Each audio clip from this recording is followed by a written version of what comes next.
시켜줄게요. 돋아야만 되지. 쓸모는? 우산, 복권, 주식. 그래, 흔들렸어. 좋아해, 복귀주. 집에 아직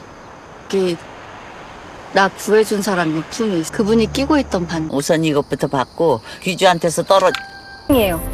24기주 좀 저한테서 떨어뜨려주세요. Kali ini Minet akan membahas drama Korea yang berjudul The Atypical Family. Tanpa berlama lagi, episode 8, mari kita review. Gi-ju menawarkan kerjasama. Ia akan mendapatkan Do Da-hee dan keluarga Sauna akan mendapat kekayaan dari masa depan seperti properti, lotre, saham, dan lain-lain. Tapi Do Da-hee tentu saja menolak dengan tegas kerjasama itu. Yang Gi-ju inginkan adalah Do Da-hee menghabiskan waktu dengannya sesering dan selama mungkin. Dan tak lama Gi-ju pun pergi ke masa lalu.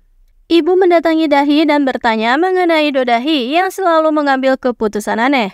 Da-hee pun mengakui jika ia sudah goyah. Ia menyukai Gi-ju dan itu adalah alasan dirinya membatalkan pernikahan.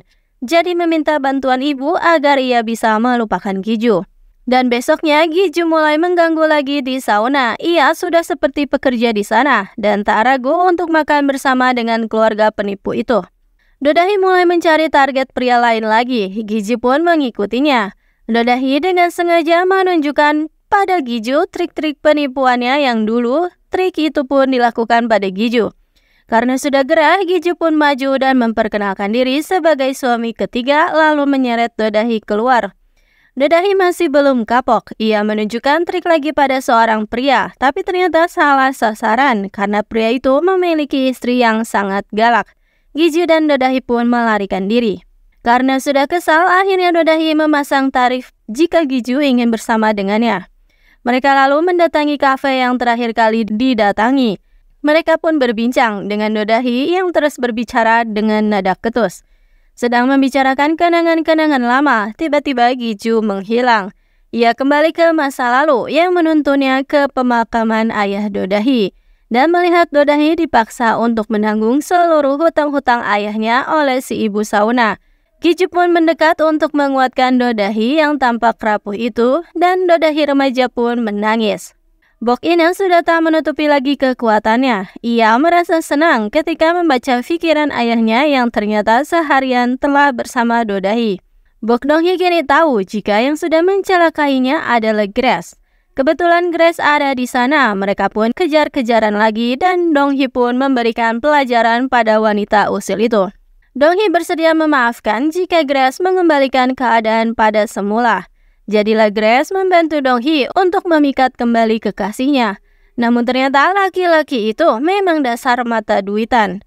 Dong-hee pun terlihat lesu kembali. Grace pun berjanji akan membantu Dong-hee menikah asal diberi imbalan gedung yang dibagi dua.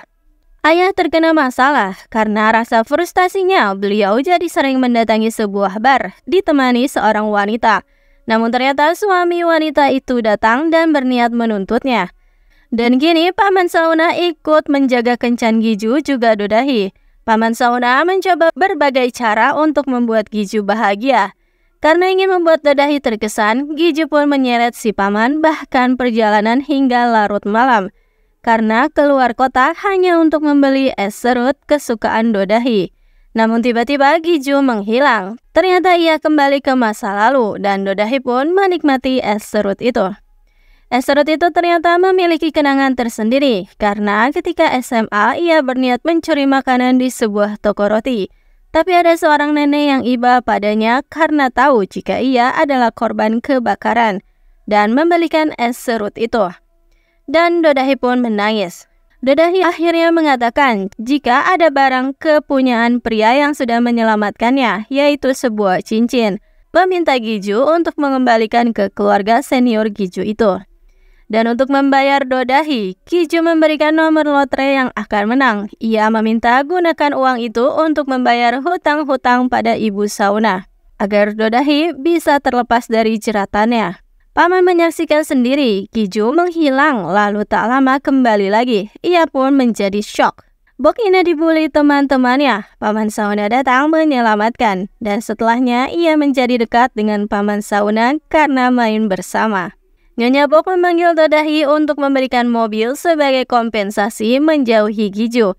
Tapi justru sebaliknya, Dodahi memberikan nomor lotre yang diberikan Giju pada Nyonya Bok dan meminta untuk melarang Giju mengganggunya lagi. Nyonya Bok pun terheran sendiri. Ayah kepepet karena ia jadi diperas oleh suami wanita di bar itu.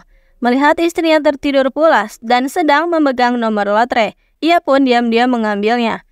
Sungguh membingungkan. Giju akhirnya mengetahui fakta jika yang menyelamatkan Dodahi di kebakaran adalah dirinya. Cincin yang Dodahi pegang selama ini adalah cincin keluarganya. Tapi cincinnya kini menjadi ada 2. Sementara itu, Nyonya Bok begitu ketakutan karena dalam tidurnya melihat Giju tertimpa dalam sebuah kebakaran yang hebat. Dan episode 8 pun berakhir di situ.